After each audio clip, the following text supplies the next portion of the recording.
مشاهدينا، في عملية أمنية نوعية تميزات بالسرعة والفعالية تمكنت عناصر الدرك الملكي بالمركز الترابي بسيدي بوعثمان التابع لإقليم الرحامنة من فك لغز عملية سرقة مثيرة استهدفت وكالة لتحويل الأموال، بحيث أسفر التدخل الفوري عن توقيف شخصين يشتبه في تورطهما المباشر في هذا الفعل الإجرامي. وحسب المعطيات المتوفرة فقد جاء توقيف المشتبه فيهما بعد ساعات قليلة من تنفيذ الجريمة التي وثقتها بالكامل كاميرات المراقبة المثبتة داخل الوكالة.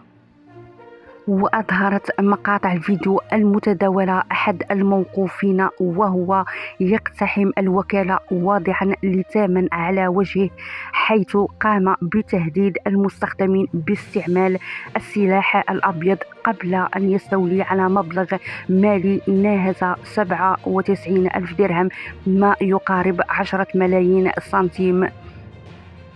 وقد لاذ المشتبه فيه الرئيسي بالفرار بعد ذلك رفقة شريكه الثاني الذي كان ينتظره خارج الوكالة لتأمين عملية الهروب.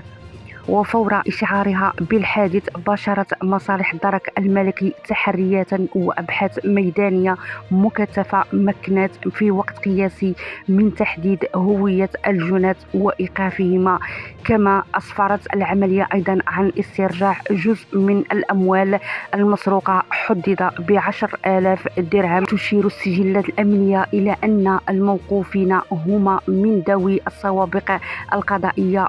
وتواصل مصالح الدرك الملكي أبحاثها وتحقيقاتها المعمقة تحت إشراف النيابة العامة المختصة، وذلك لاسترجاع بقية المبلغ المالي المسروق وتحديد كافة الملابسات المحتملة لهذه القضية.